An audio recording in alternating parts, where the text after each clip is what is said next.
Today I would like to talk about how recognize that you are with the right person in a relationship with.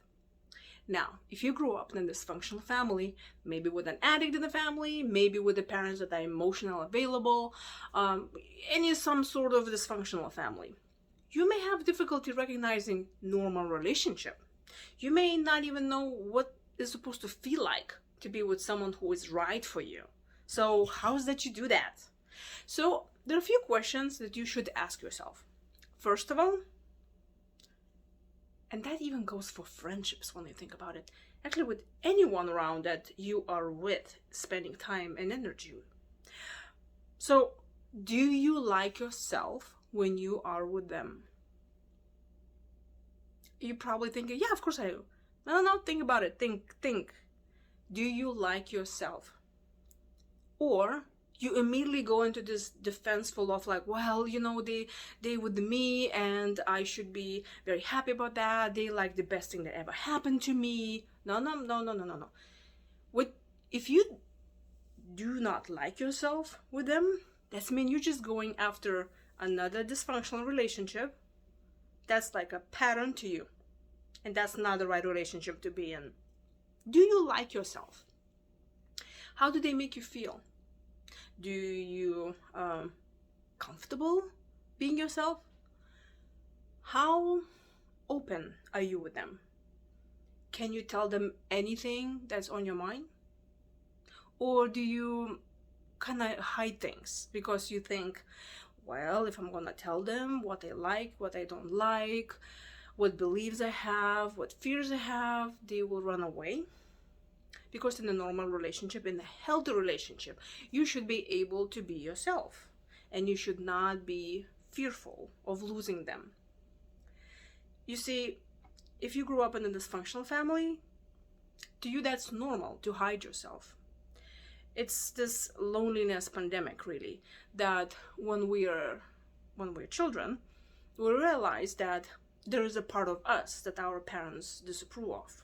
So then we decide we're going to hide that away. We're just going to hide it.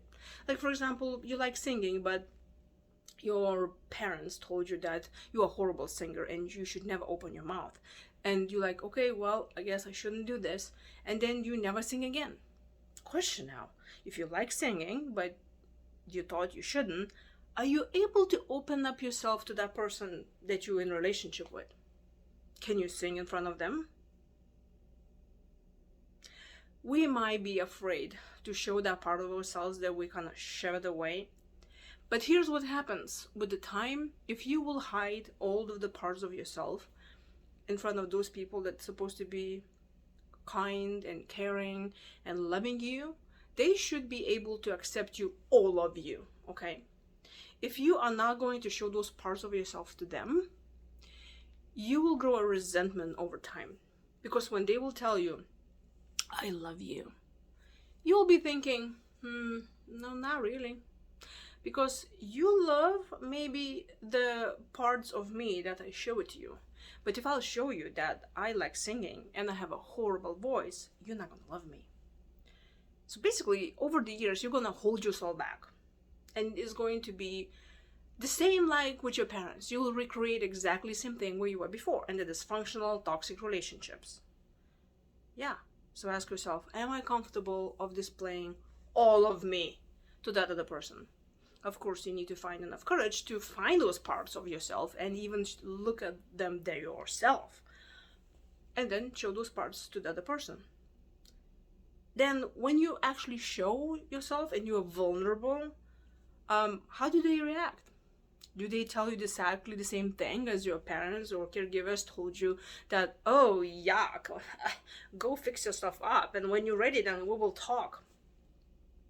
Or they actually come and say, oh, come on, come here. I love you. I'm there to support you. You can cry as much as you want. That's okay if you're angry. Do they accept you the way you are on your worst times?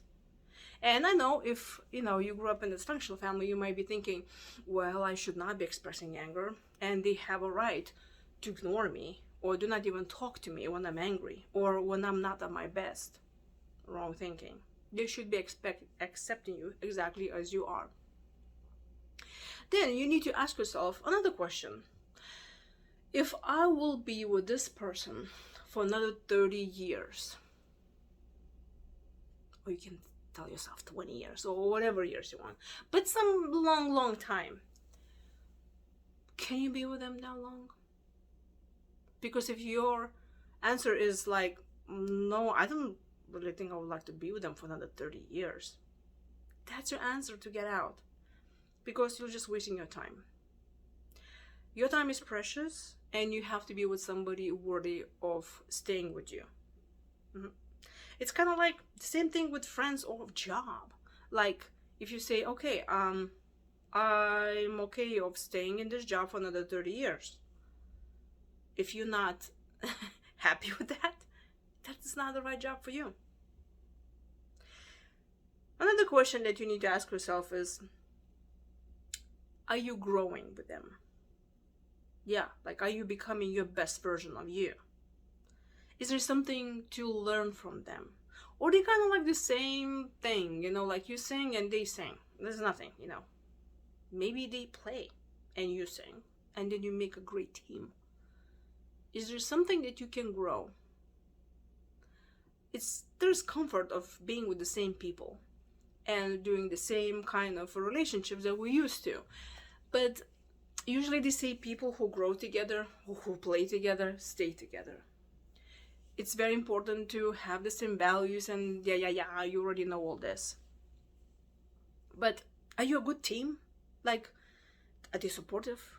When difficulties arise, how do you react? Are you together in it? Or you immediately being reminded that you are flawed and you should go fix yourself, and then when you're done, you can come back? Or they're not even listening to you. They're like, you don't know what you're saying, so you better shut up. Sit down, shut up. That's not a relationship to be in. And I know I asked lots of questions, but do you feel scared when you're with them? Or do you feel at peace? Does it feel like work? Or it feels like, wow, there's nothing really happening? Like, when you compare your relationship right now, does it have a lot of drama compared what it used to be? And then compare, what is this relationship when you were growing up and you saw your parents, your caregivers, what was the dynamic in the family where you grew up?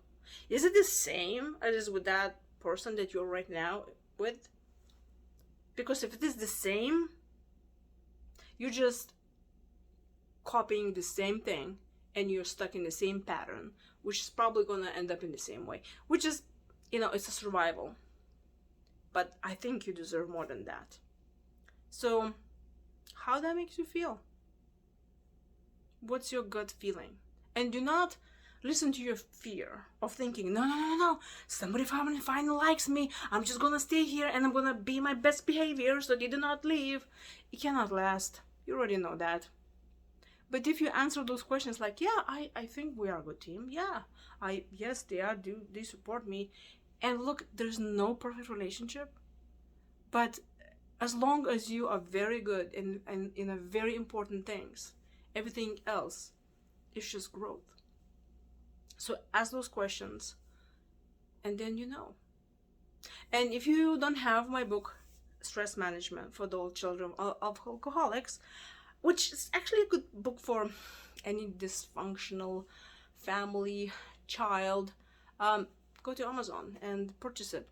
I will leave a link below in the description. And if you are not a member of Stress Management for Adult Children of Addicts, a Facebook group, please go and join me. And I see you there.